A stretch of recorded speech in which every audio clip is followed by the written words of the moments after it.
I guess that means it's time to go, right? Yeah, well, when it's time to go, we go, ladies and gentlemen. We're here. But as long as I'm here, it doesn't matter where here is. All that matters is that you can hear me, as millions of Americans seek to do on a daily basis. Over 20 million tuning in each week to this, the Rush Limbaugh program and the EIB network. Telephone number 1-800-282-2882. Lot to talk about on the program today, ladies and gentlemen. I stayed up late last night watching the proceedings on the floor of the House of Representatives as the subject once again came up of the controversy over the election in the 46th District of California, Robert Dornan and Loretta Sanchez.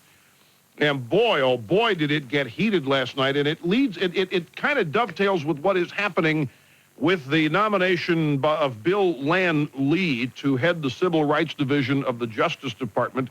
The Democratic tactics, or the Democratic Party tactics here that are being utilized indicate a bankruptcy of ideas. I want to get into that in greater detail, but in essence, what they're saying, what they're accusing Republicans of doing now in the Bill Land Lee nomination is targeting all Asian Americans. We hate Asian Americans. We despise them. That's the accusation.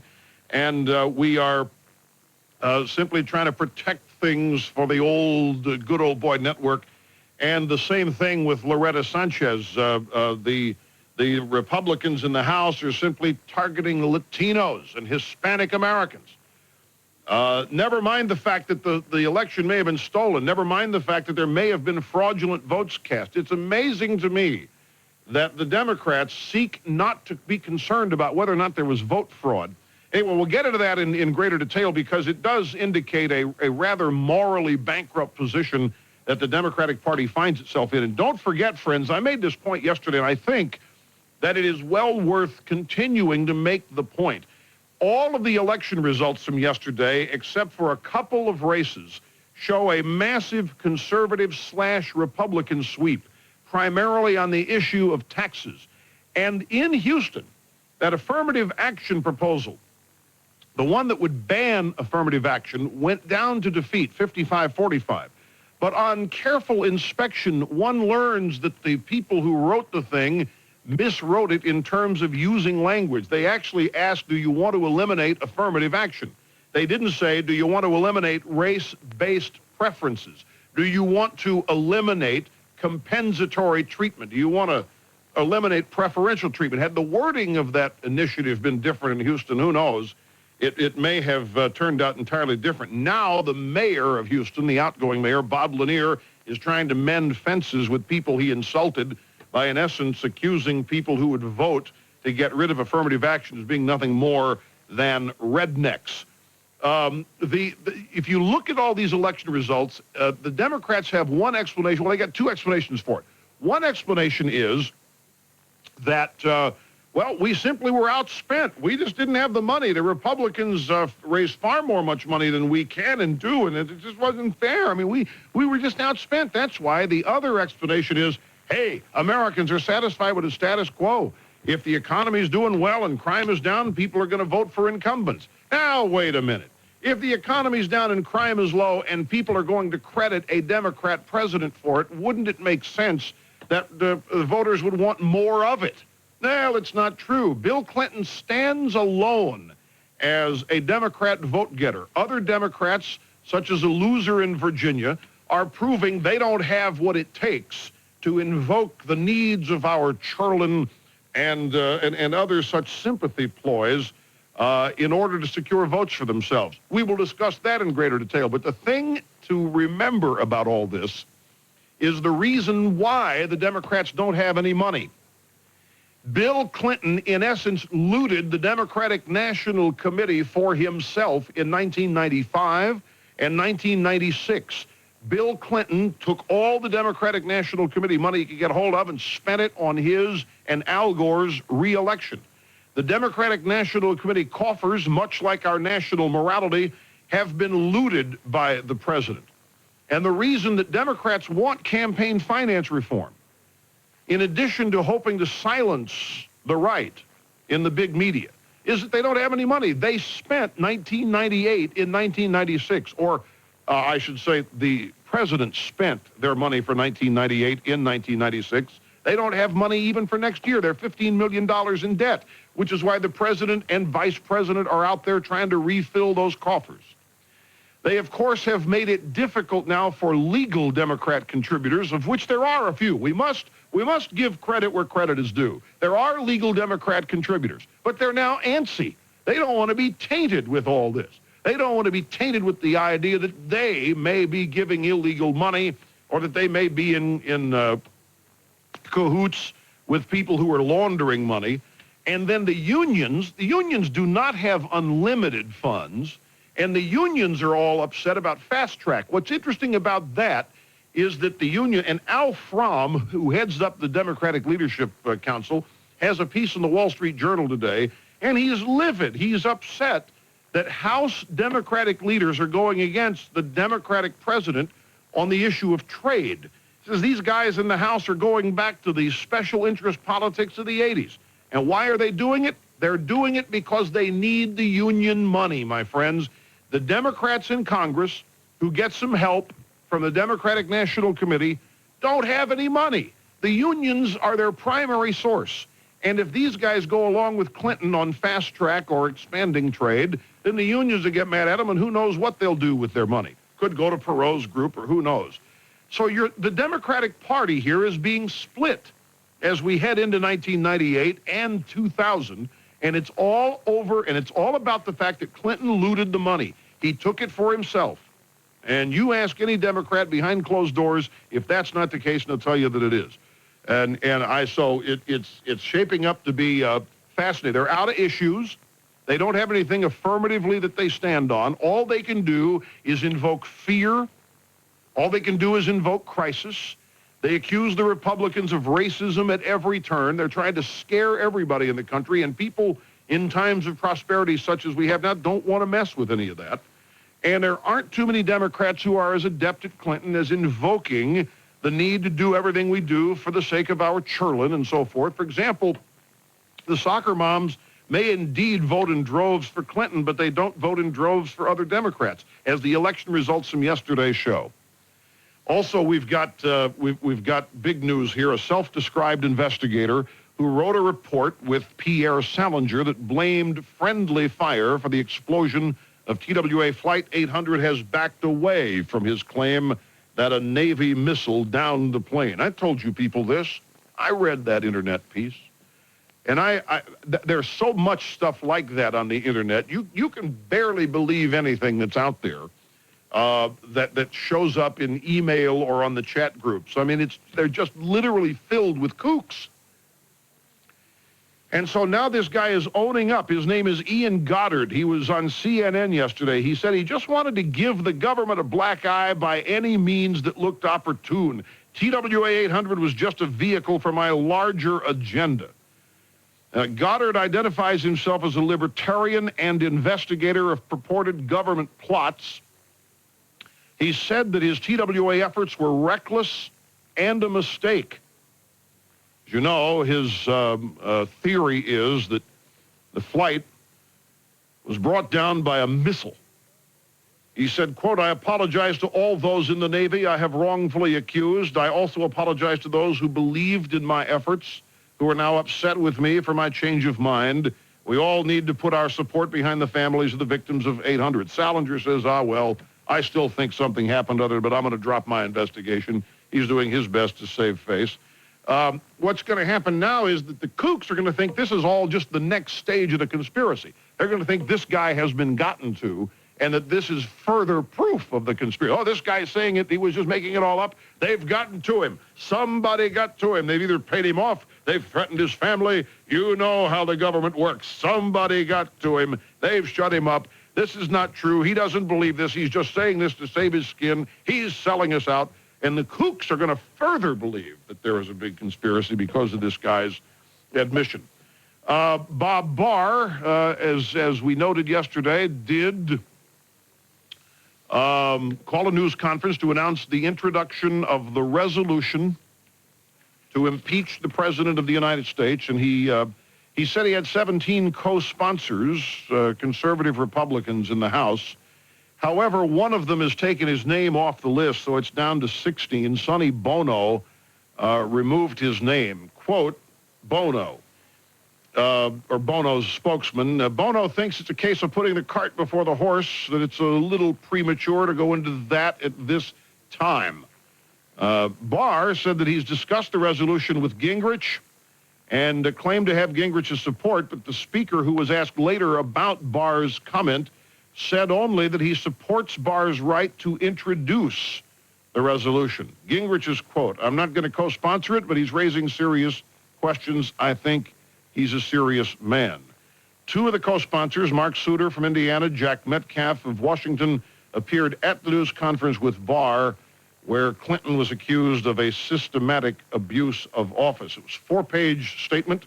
Barr blamed Clinton for intentionally obstructing congressional investigations, allowing illegal foreign campaign contributions to influence his decisions, using federal facilities and equipment for campaign purposes, and circumventing the federal election laws. There are no formal charges in Barr's resolution. If the resolution is approved, it simply would direct the House Judiciary Committee to determine whether or not there's enough evidence to initiate impeachment proceedings. Now, Henry Hyde has said that this is rather premature, but that he's not going to put the brakes on it. But as of now, it's premature. Clinton said that Barr has always had a rather extreme view of these things, quote unquote, and he laughed it off as such. Also, my friends, we may have the first casualty of El Nino.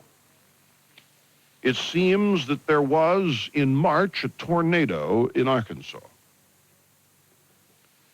And this tornado uprooted a lot of things that heretofore were stable and in place in Arkansas. And because of the El Nino-generated tornado in Arkansas, employees of a Little Rock junkyard discovered in the trunk of an abandoned car a rotting collection of files that included a check for more than $20,000, it was $27,000, payable to Bill Clinton from Madison Guaranty Savings and Loan. It was the discovery of this document and others that forced Kenneth Starr to ask for more time in his investigation. Now, as you'll recall, the president testified under so-called oath last year during the trial of Jim McDougal, who was Madison's former owner and Clinton's one-time partner in Whitewater. Clinton testified under so-called oath that he had, quote, never borrowed money from Madison Guaranty, unquote. Sources said that the office of Kenneth Starr has questioned numerous witnesses, including the junked car's former owner, who's a former clerk at Madison Guaranty Savings and Loan, in an apparent effort to learn more about the purpose of the check and to determine whether the president's testimony was truthful. Now, the check was dated 1982 in the amount of $27,000. According to a person who's seen it, it was discovered as workers were preparing to crush the car, which was junked a decade ago. The owner of the junkyard shop turned the pile of Madison records over to Starr and the FBI. El Nino, ladies and gentlemen. This is no doubt a casualty brought about by El Nino. Why, if it weren't for El Nino, who knows? That tornado might not have happened at all, or it may not have happened where it happened. But it did happen where it happened, and it uprooted what was buried, and what was buried has been discovered. What was discovered was a check from Madison Guaranty Savings and Loan to Bill Clinton, 1982, $27,000. We know one thing. Bill Clinton was not being repaid by anybody. He had not the money to loan anybody $27,000 for it to be repaid. The question obviously now is this check a loan? Does this represent a loan to Clinton? Does this gets into the David Hale mess and all sorts of things. Clinton's personal lawyer, David Kendall, now this is great. He said there's nothing to it, but if there is something to it, we can explain it. Now, those are not the words he used, but that's what the words he used mean. Here's what he said. He said in a statement that the documents, quote, may have the authenticity and credibility of a newly discovered and freshly written Elvis biography. But if authentic, he continued, the check appears likely to have been one issued in the amount of $27,600 to pay off a loan at a bank owned by McDougal.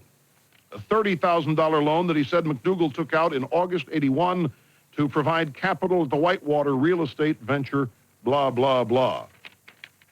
Kendall was unavailable to discuss why Madison Garrity would have issued a check to Clinton or how that squares with the president's statement that he never borrowed money from McDougal's savings and loan. Now, he did refer to Starr pointedly. Kendall complained that the appointment of an independent counsel well over 3 years ago was not an open-ended invitation to investigate every partisan rumor under the guise of checking on the veracity of a witness's testimony. What witness? What testimony? What rumor? We got a tornado that uprooted some documents in the back of a junked car. And one of those documents is a $27,600 check to Bill Clinton from Madison Garrity Savings and Loan. El Nino strikes again. And remember, Clinton's lawyer, there's nothing to it. But if there is, we can explain it. Got a break. Went long in the opening monologue, ladies and gentlemen. Also in the news, Murphy Brown smoked medicinal marijuana. The program last night, let's not forget, it's a fiction show. It's just fiction. Isn't that what they said when Quayle pointedly criticized the contents of Murphy Brown? Asked Janet Reno about it. Says, I haven't seen the show, so I don't know. We'll take a break. Be back in just a second. You're listening to the EIB Network.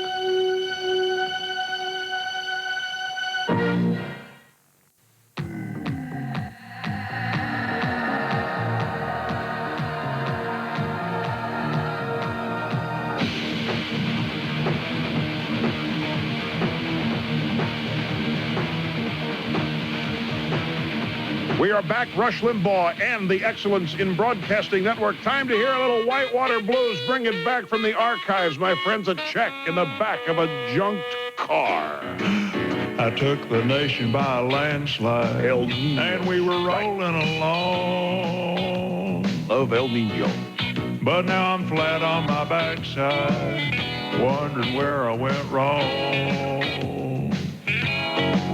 Well, I get a funny feeling every time I turn on the news. Oh no, yeah, there's no doubt about it, I got them Whitewater Blues.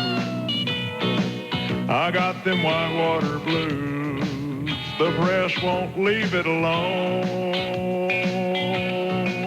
I got them Whitewater Blues, and I just want to go home. Well, Hillary says they're gonna be okay. Just keep talking about health care and they'll go away. Oh, but meanwhile, I get them Whitewater Blues. Let me blow a little bit. There's nothing to that check, says the president's lawyer. Nothing to it. Nothing at all. But if there is, we'll come up with a way to explain it. Don't worry. Soccer moms will buy it, too. They'll love it. Water Blues, I'm in a state of denial. This can't be happening. I got the Whitewater Blues. They're gonna put me on trial. I should have burnt those files. Hillary says that they don't have a clue. But if they catch me, buddy, she's going down too. Oh, they're getting to me. These nasty Whitewater Blues. Let me wrap this thing up.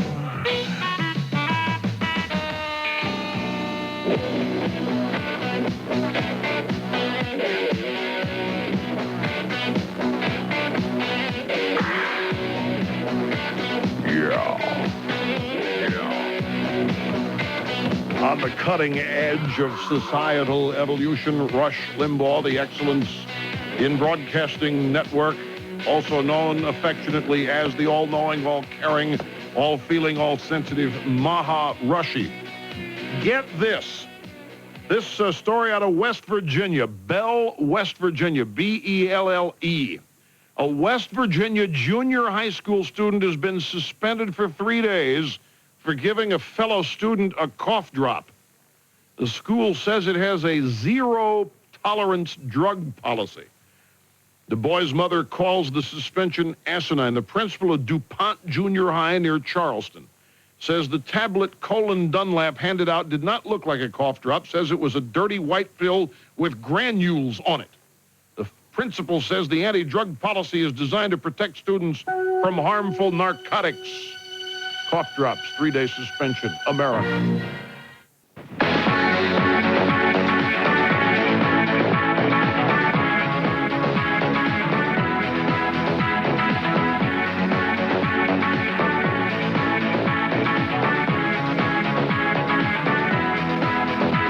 You're just joining us. The guy who wrote the letter on the internet claiming that he had investigative proof that TWA 800 was down with a missile recanted and said, I made it up. I made it up. I was just trying to make the government look bad because I hate the government. Now, I am going to accept apologies from those of you who wish to apologize to me today, because when this letter came out, I stated that it was bunk. I made mention of the fact that a very close and dear friend of mine is Jim Kallstrom of the FBI, who led the investigation into what happened to TWA Flight 800. And Kallstrom assured everybody on national television that there was no evidence that a missile downed this jet. I cited my knowledge of Kallstrom and his integrity, his decency, his past. One of the most honest and decent men you'll ever run into, a man who defines integrity with his very existence. And I got hateful calls from people who accused me of being in the back pocket of the FBI and of being so close with one of the investigators that my objectivity had been compromised. Those of you who launched personal assaults on me, those of you who launched personal assaults on Mr. Kallstrom, and those of you who also sought to attack me because I dared warn you of the lunacy that dominates certain areas of the internet. I will accept your apologies today should you wish to make them. I know in your hearts you want to. Some of you may not be able to get through, and others of you may not have the desire to. But I know in your hearts you want to apologize, and in my heart I will accept your apology. Let's go to the phones now. We'll start in Mill Valley, California with Robin. Hi, welcome to the program. You're up first today on the phones. It's nice to have you with us. Good morning, Rush. How are you? Fine, thank you. I've been following the confirmation hearings of Bill Lam Lee with some interest in it. Mm-hmm. And I'm curious about one aspect of these hearings that seems to have escaped most people that I've listened to on the TV doing an analysis. It seems to me that several years ago when Judge Bork was going through his confirmation hearing, that there wasn't a lot of discussion about his, quote, qualifications, unquote, for the job. He was merely being... oh, are you ever so right? He was being castigated for having views that were considered to be less than mainstream. And contrary to the Constitution, in fact. Yes. And he was in fact refused because he sought to seek the original intent of the founders. That was considered to be archaic and not relevant to today's culture. No, you are absolutely right. Senator Leahy was on the News Hour with Jim Lara last night on PBS, and Leahy was saying, it's the qualifications of these people that have come before the Senate that count. It's not their beliefs. And all I could say was, remember the Bork. We've had remember Pearl Harbor, remember the Alamo, and now we got to remember the Bork, as you have done. And he said this is being blocked by ultra-right-wing extremists. They're using this nomination for fundraising letters. Now, Bork was among the most qualified people to ever be nominated for the Supreme Court. He had a great resume. Two of his students at Yale were Bill Clinton and Hillary Rodham.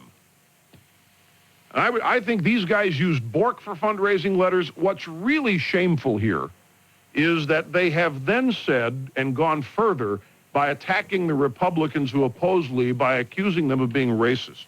Did you hear any of that? Yeah, I heard some of the racist remarks, and I completely discounted them. I don't see any of that going on. I think most of the senators on the panel would, are far above that type of attack. I saw a press conference. Thanks, Robin, for the call. You are right on the money. I saw a press conference last night that the Democrats called, the Senate Democrats. Barbara Mikulski went to the microphone and said this, quote, "I don't think the United States Senate should be a forum for attacking Chinese Americans." Right after she said that and was leaving the podium, she was overheard telling Ted Kennedy, "I hate to do that, but we have no choice." In other words, she was admitting she was playing the worst elements of politics. She was playing the race card. It's the Democrats playing the race card. It's shameless. It's shameful what these people are doing. Not only the Senate regarding Bill Land Lee, but the House last night. I was never more embarrassed as an American citizen than watching the Democrats on the floor of the House last night accuse the Republicans of being racist and bigoted and sexist because they dare to discover whether or not there was vote fraud in a certain congressional district in California, the 46th district. The Republicans are simply saying we found some people that voted who shouldn't have voted. We found some illegal aliens voting who shouldn't have voted. That election was decided by 900 votes. We want to find out if there was vote fraud. The Democrats, instead of agreeing, yes, the vote is sacred in our democracy, above all costs we must ensure that elections are legal, the Democrats accuse the Republicans of being racists and hating Hispanic Americans. The Democrats in the Senate are using the same ploy in attacking Republicans who oppose Bill Land Lee as being anti-Chinese. And they admit it. I mean, and one after another went to the microphone with these charges. Here's the lesson. The liberals smear a nominee like Bork, then they bury the nominee, then they fundraise to save the world from such wascally nominees. The Now gang and everybody else runs out. We can't afford more Borks. You must send us your money. And then years later, they accuse Republicans of stealing their own game plan. They accuse them of doing the same thing. In the case of Bill Land Lee, ladies and gentlemen, the assault on Bill Land Lee is based purely on the law. Nobody is concerned about his heritage. The Democrats seem to think that just because he's the first Asian American to be nominated to head up the Civil Rights Division of the Justice Department, they automatically should get it. I mean, that's affirmative action. The law of the land is opposed to affirmative action now. It's becoming the law of the land in courts all across the country, Houston notwithstanding, and that would have come out differently had the wording of that ballot proposal been different. Bill Land Lee believes in quotas. He believes in preferential treatment. And Bill Land Lee will litigate. He will sue. His record as a chief lawyer for the NAACP Legal Defense Fund has been to litigate against the law of the land. He simply is being opposed on legal grounds, on issue grounds. And for that reason alone, the Senate Judiciary Committee is assuming its position. And Democrats have no response on the basis of the issues. If the Republicans in the committee were wrong about Bill Land Lee, if they were wrong in their assessment of his attempts to enforce the law or sue in pursuit of seeing that the law is obeyed, they would say so. If they would say that the Republicans are wrong as they analyze Lee's legal positions, they would say so. They don't. They come back and accuse the Republicans on the Senate Judiciary Committee. We're talking about people like Orrin Hatch and Jeff Sessions and Arlen Specter. We're accusing these people of being racists, anti-Asian American. It's baseless, it is groundless, and they look like fools. And it got even worse last night on the floor of the House of Representatives. From Rosa DeLauro on down, the Democrats made no concern whatsoever, had no concern over whether or not an election might have been tainted, whether there was illegality. They didn't care about that. All they did was seek to accuse the Republicans in the House of being racists themselves. What does this prove? I think this is a contempt for the American people. I think this is a contempt for the election process in this country. This is nothing more than a continuation of the fear-mongering and the scaremongering that the Democrats have engaged in. Because they're out of money, they are out of issues. They are a divided bunch of people, and they do not have any way to advance their agenda by advancing ideas and getting support for ideas. All they can do is attack personally and try to scare the American people. It was interesting. I watched C-SPAN last night, and during some votes, procedural votes, during the Sanchez-Dornan squabble, C-SPAN opened the phones. You know, C-SPAN's got phones for Republicans, phones for Democrats, and phones for independents, phone line. And there were so many Democrats calling last night saying they were embarrassed as Democrats to be watching what they were watching. I'll tell you what, I was embarrassed. It was, and I was laughing at it at the same time, which I am wont to do. And I was laughing because I was pleased at how bankrupt these people are. They are really a bunch of nattering nabobs. They are directionless. They are aimless. They think they've gotten where they've gotten because of the fear-mongering and scaremongering, and to a certain extent they have because the president was involved in it. But they don't pull it off like the president does. They come off as mean-spirited, harsh, and unconcerned about the law, and it just doesn't wash. By the way, let's talk about Loretta Sanchez and playing the race card. They accuse the Republicans of playing the race card. Do you know that Loretta Sanchez ran for office one time before, and she did not use the name Sanchez? She used her maiden name, and she lost. She moves into Dornan's district, which was heavily Hispanic. I think her maiden name is Sanchez. She goes back and uses Sanchez as a means of winning because she was playing the race card. She was the one attempting to get votes on the basis of similarity based on her last name. I mean, the real players of the race card in this country are the liberal Democrats. It's the President of the United States who goes into New York City in an attempt to help General David Dinkins win re-election and plays the race card. Dinkins is the incumbent mayor. Clinton comes into town and says, you know, it's just a shame. There's still too many of us who won't vote for somebody because of the way they look. It's the liberals who play the race card in this country constantly. Then they have the gall to sit there and accuse the Republicans of doing it. Doesn't wash.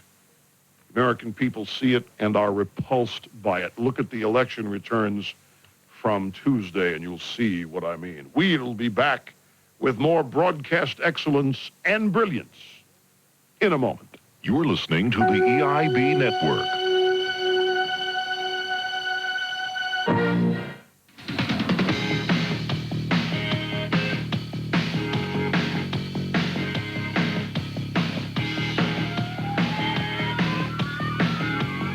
Talent on loan from God, Maha Rushy and the EIB network at 800-282-2882. One of the senators that strode the microphone last night in the Senate PR gallery to denounce the Republicans on the Judiciary Committee for their assault on Bill Land-Lee was Dianne Feinstein. Dianne Feinstein joined the chorus of those Democrats accusing the Republicans of having anti-Asian American tendencies and racist tendencies by opposing his nomination.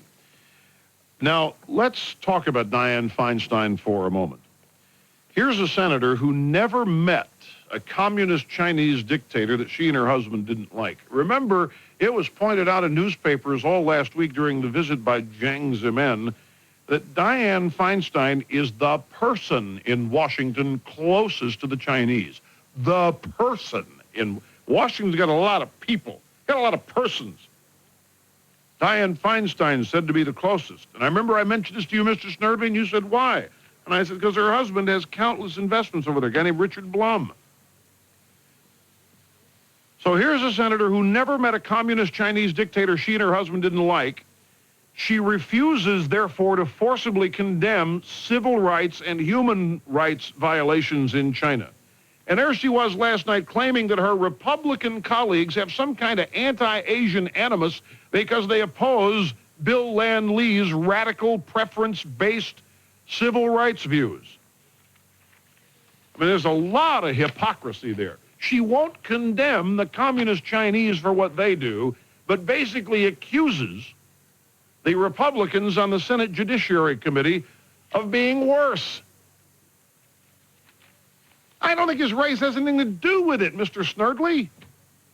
I don't think at all. I think in terms of the opposition. Now, whether or not his race might have been a consideration in being nominated, I wouldn't doubt it. I think this administration plays a race card all the time. They're totally into preferences.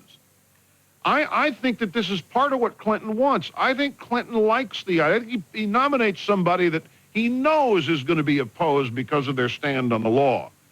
And they happen to be Asian American. The president loves... Why do you think Alexis Herman became the labor secretary? No more unqualified person in the cabinet than Alexis Herman.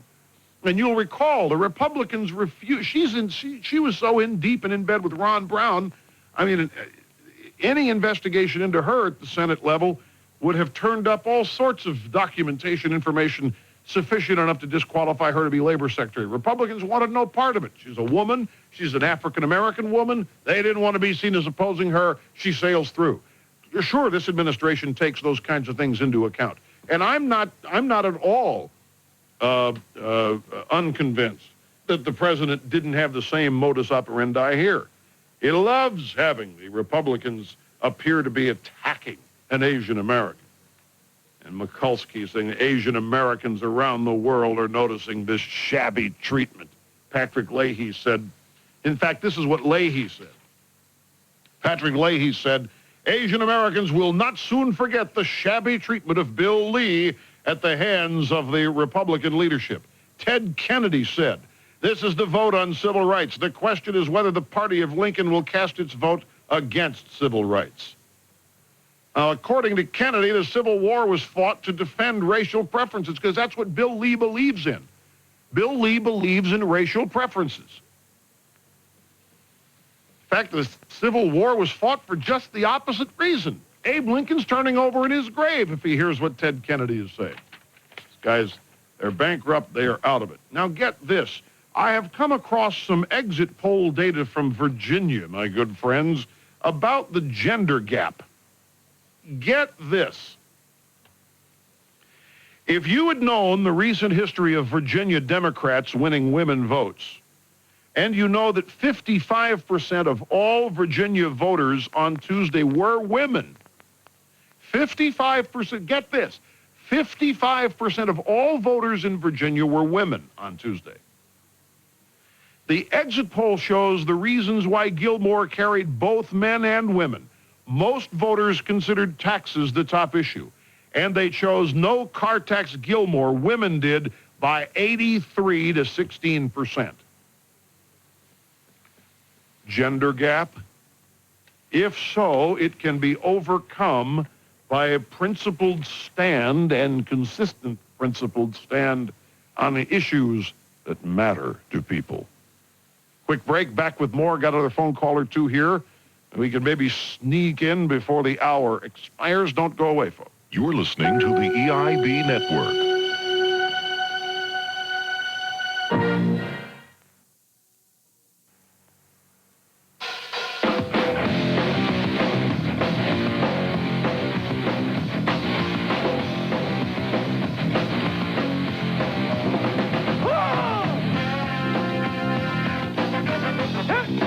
Back to the phones we go now. 1-800-282-2882 is the number. Jane in Clark Summit, Pennsylvania. Hello. Good afternoon, Rush. It's a pleasure to talk to you. Mega dittos. Thank you very much. I'm a third-time caller and a one-time visitor to your TV show. My question to this afternoon is, I was watching C-SPAN this morning, and the spokesman for the Republicans was J.D. Hayward from Arizona. Yes. And a congressman from Ohio who were just discussing this Sanchez yes. Thing last night on television. And I understand from J.D. Hayward that the Democrats in 1985 overturned an election between a Republican and Democrat and given it to the Democrat when the Republican won by 8 votes without even an investigation, without any discussion. They just turned it over and just did away with it. Is that true? Yeah, yeah, it's true. The outcome is true. They did overturn a Republican victory in Indiana, is where it occurred. Okay. And the guy leading the movement in the House at that time was Leon Panetta. Uh-huh. That doesn't surprise me. Leon Panetta is the one who was in charge of that. But what I don't know is if Hayworth is right that they did it without an investigation. I don't recall the specifics. I do recall that it happened. I recall in the forefront of my cerebellum that it happened. By the way, he's an excellent spokesman. And the congressmen from Ohio, they sound like they've been in training with Bill Clinton's administration. They all come on with the same lingo. They don't have any answers, and then they attack the person asking the questions or giving the information. And I think, Rush, with the election on Tuesday proves that American people are finally seeing through what these Democrats are doing, because they all sound alike. They all sound like they've been in training. They go in and they have the same lingo. Well, they do. I mean, what happened, at least in the House of Representatives, they're on Thursdays and occasionally on Tuesdays, there are what is called 1-minute speeches. Right. Have you ever noticed, if you've watched those, that the Democrats all say basically the same thing? They attack the same issue or the same person, the same whatever. There is a meeting before the House convenes every morning, and it's chaired by Rosa DeLauro. And Rosa DeLauro sits, and they basically write everybody's script for the 1-minute speeches for that day. So there is coordination. And you're right, J.D. Hayworth is good.